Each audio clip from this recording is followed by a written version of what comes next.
Bonjour à toutes et à tous. Si vous saviez comme ça fait bizarre de refilmer, j'ai perdu le truc là, j'ai perdu l'habitude.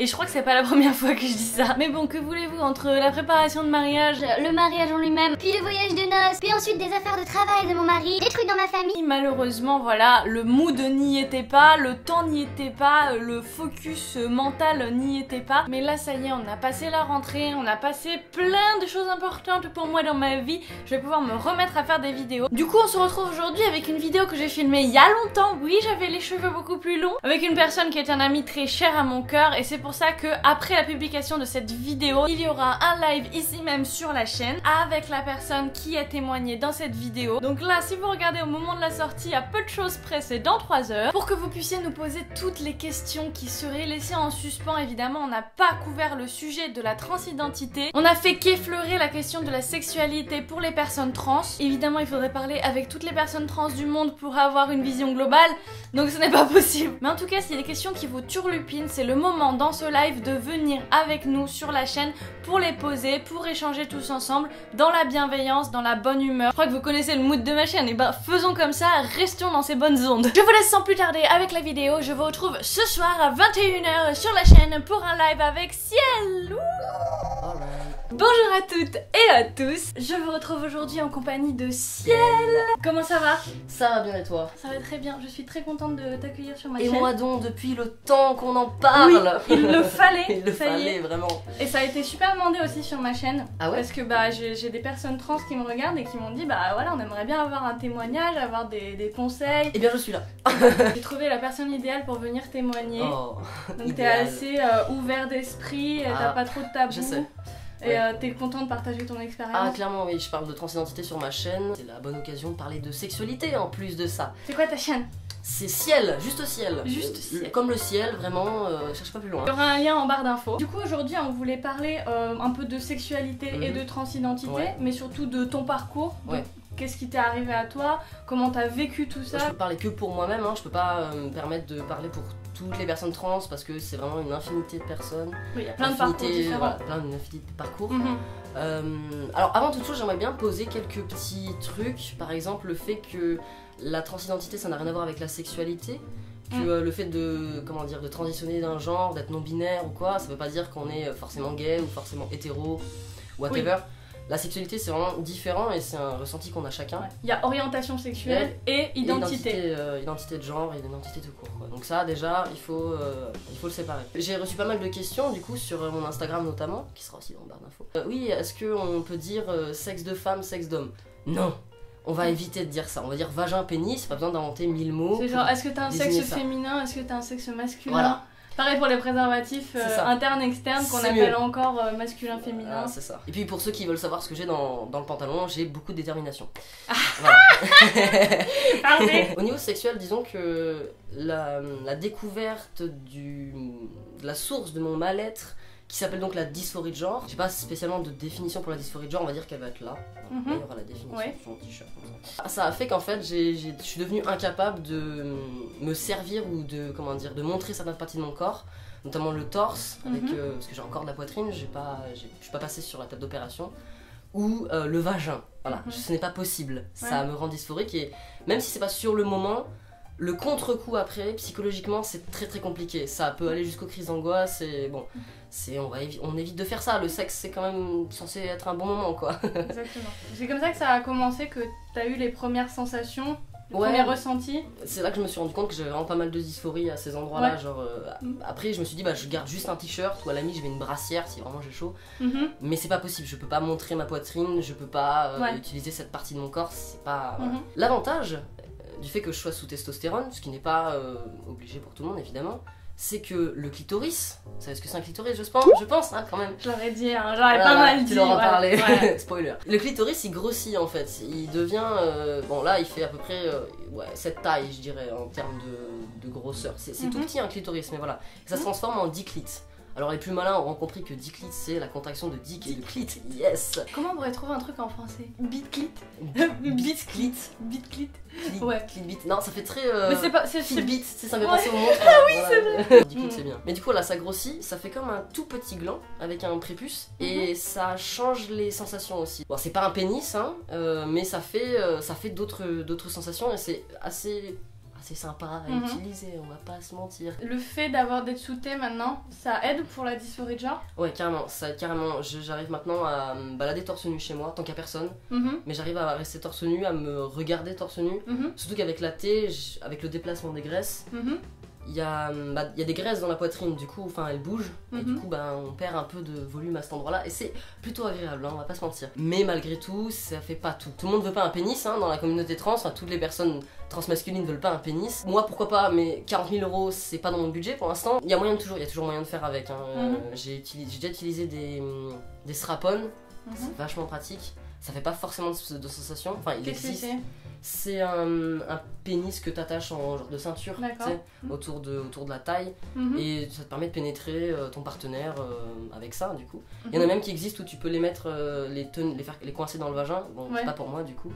Et il y en a même, enfin c'est pas forcément des strap-on, mais c'est des prothèses de pénis qui permettent de paquer, donc de remplir le caleçon pour soulager la dysphorie, de pisser, de se masturber et de faire du sexe avec. Ça coûte très très cher mais c'est de la balle, voilà. Je regarde une petite question. Est-ce que le fait de ne pas faire de transition au niveau génital est un obstacle à la drague ou au rapport sexuel? Oui et non. Ça dépend de l'orientation, évidemment. Où on va draguer, comment on drague, enfin il y a plein de variables qui rentrent en compte. Moi je suis gay, hein, donc je suis attirée vers les personnes masculines sans forcément m'occuper de ce qu'il y a dans le pantalon. Mais je sais que la plupart des personnes gays n'ont pas forcément envie de tricoter avec une personne trans, ce qui est un problème. Quand on va dans des bars gays et que on aimerait bien zouker, ça devient compliqué au bout d'un moment quoi, parce que il y a le problème du oui mais je n'ai pas de phallus quoi, donc comment on fait? Et il y a du coup des personnes gays qui s'attachent à ça et qui du coup peut-être font un peu preuve de transphobie. Il y en a. Il y en a. Je dirais pas que c'est pas toute la communauté gay, clairement pas. Mais il y en a. Je suis tombée sur des gens comme ça et à qui je disais je suis trans, qui disaient ah d'accord. Et puis plus de réponse après, mais bon, tant pis. Enfin moi je parle de mon expérience, mais après si vous êtes une personne transmasculine hétéro, c'est peut-être autre chose, j'en sais rien. Étant donné que Mais même parmi les hétéros, il y a plein de gens qui vont te dire que ce serait un cauchemar de découvrir que leur partenaire est trans et n'a pas une sorte de trahison, les organes génitaux qui sont traditionnellement assignés à la naissance, tel sexe. C'est ça. Voilà. Et il y a plein de gens qui se disent ah bah non, je vais être en relation avec quelqu'un pour ses organes génitaux quoi. Je sais même pas si c'est conscient, tu vois, mais ils sont tellement, enfin les gens sont un peu... Ils sont imprégnés c'est ça en fait, c'est de la transphobie systémique quoi, on s'en rend même plus compte aux forces. Ça peut être un obstacle, tout comme on peut rencontrer des gens qui sont totalement open, qui ont pas de soucis avec ça et qui vont dire t'es trans, bah ok d'accord, sinon t'as mangé quoi hier soir quoi, y a pas de soucis quoi. Et pour les relations du coup c'est quelque chose que tu précises à chaque fois, avant? Ça dépend. S'il se passe quelque chose? Ouais, disons que je préfère prendre la température avant. Je drague notamment sur Tinder ou sur internet ou dans les boîtes, bref aux endroits où on trouve des gens. Et je préfère prendre la température avant de révéler ça. Si la personne est transphobe et que je m'en suis pas rendu compte avant, ça peut être dangereux, voire ou juste violent. Et c'est déjà pas agréable. Donc je préfère prends tes précautions. Je prends mes précautions, c'est ça. Je balance pas ça tout de suite. Puis si la personne a l'air cool, open, pas de soucis, go on, y a pas de problème a priori. Du coup dans tes expériences, t'as déjà été victime de discrimination, avec des mauvaises expériences, des agressions? Des agressions non, étant donné que je pense que je passe assez bien. Bon, je suis maquillée, mais quand je suis maquillée généralement il fait beau, donc j'ai des lunettes de soleil, donc les gens me voient pas. Donc peut-être que ça joue un petit peu. Et toutes les expériences malheureuses que j'ai eues, ça c'est resté sur internet parce que je les voyais pas les mecs, j'allais pas non plus tendre le bâton pour me faire battre. C'était souvent des trucs du style ah mais t'es trans, enfin des trucs classiques, t'as une erreur de la nature, tu vas brûler en enfer, bref voilà. Tous ces trucs là, c'est... Au bout d'un moment on s'habitue, même si ça reste de la merde. Mais j'ai jamais eu d'agression physique et le ciel m'en garde. Voilà.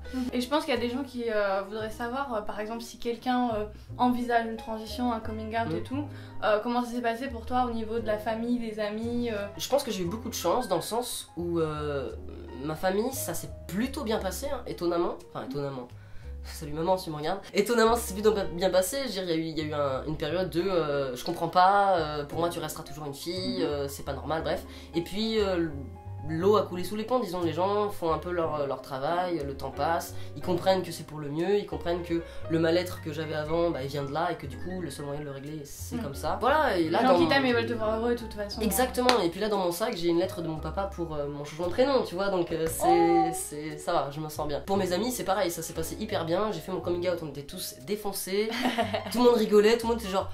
Ok, bah ok, pas de soucis. En un mois, c'était plié, plus personne m'appelait par mon prénom de naissance, donc j'ai eu beaucoup de chance. Ça se passe pas comme ça pour tout le monde, malheureusement. Ah oui, dans les questions que j'ai reçues sur Instagram, j'ai vu qu'il y avait des gens qui pensaient encore que la transition voulait forcément dire la stérilité, alors que pas du tout. On a vu il y a 6 mois, 1 an peut-être, il y a un mec trans qui est tombé enceint.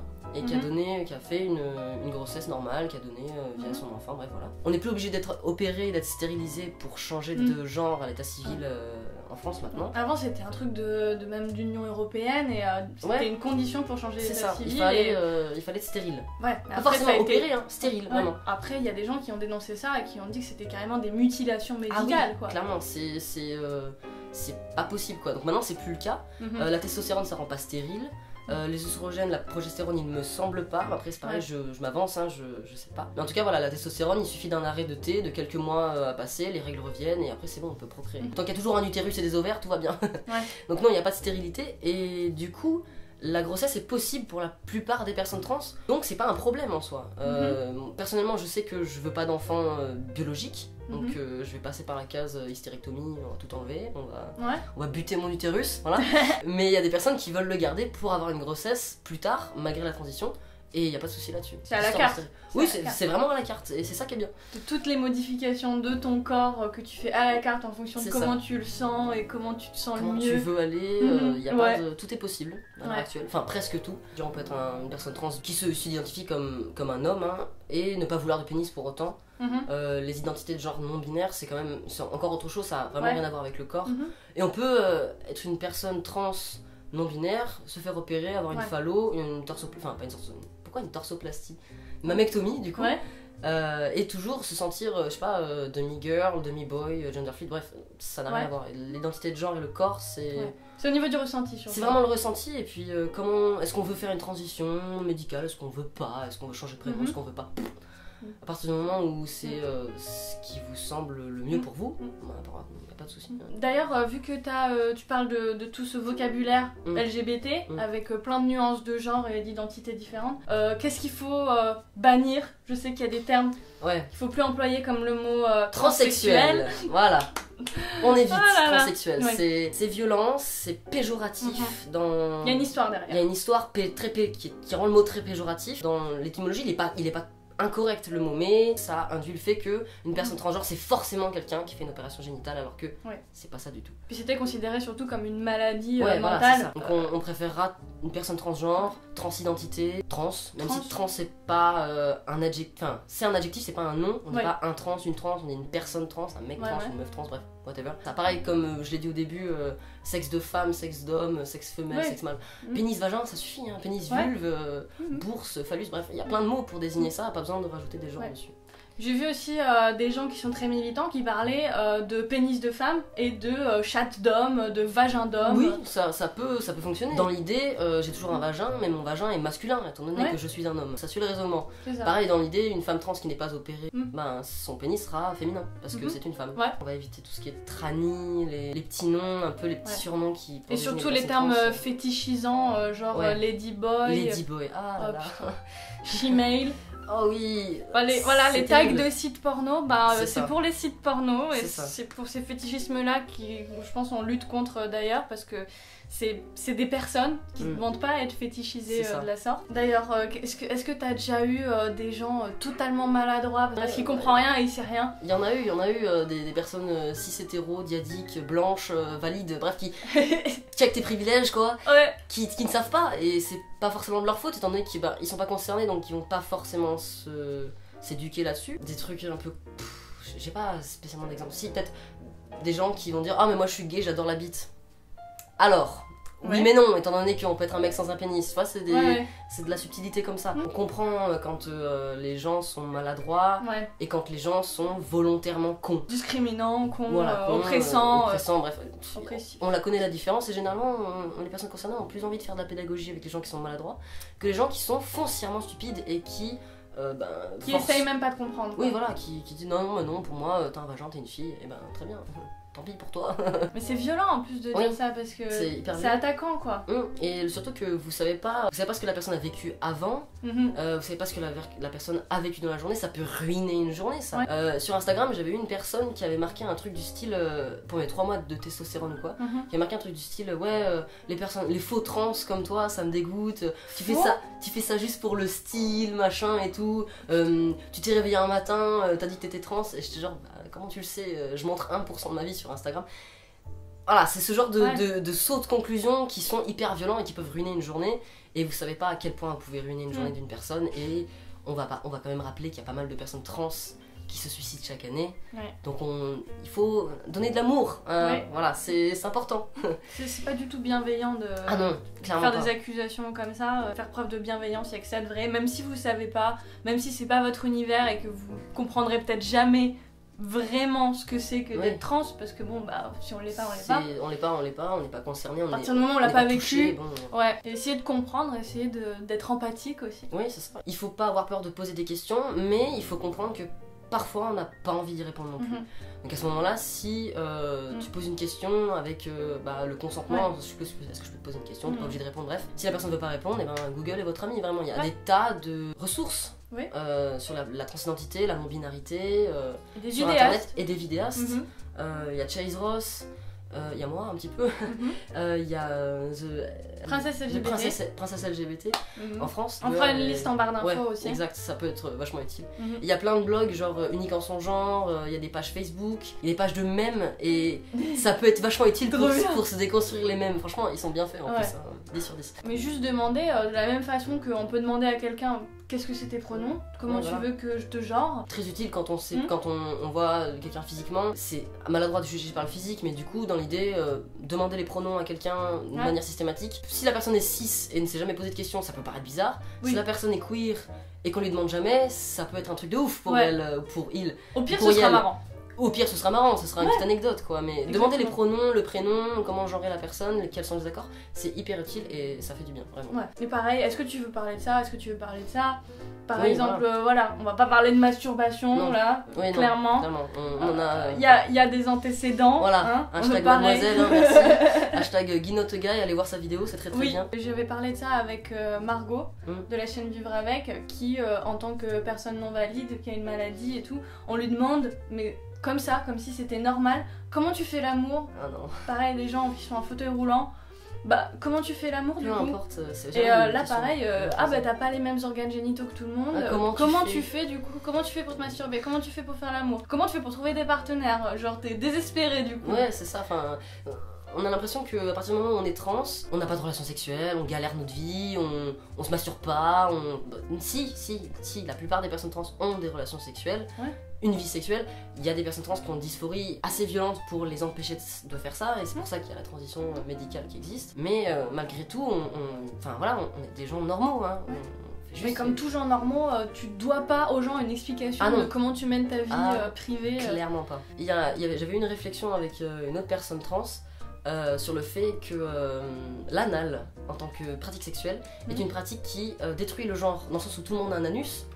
Du coup tout le monde peut en faire. Et du coup il n'y a plus de moyen de genre, de pénis dans le vagin, non. Tu peux mettre n'importe quoi dans un anus, à partir du moment où ça rentre. Tu prends pas trop de risques. N'importe quoi, c'est peut-être pas le bon terme, tu vois. Genre bref, tu peux mettre des trucs, disons. Mais pas mal de trucs différents. Voilà, pas mal de trucs différents. Il y a déjà du choix. Tu peux faire du sexe avec n'importe quel partenaire dans cette pratique-là.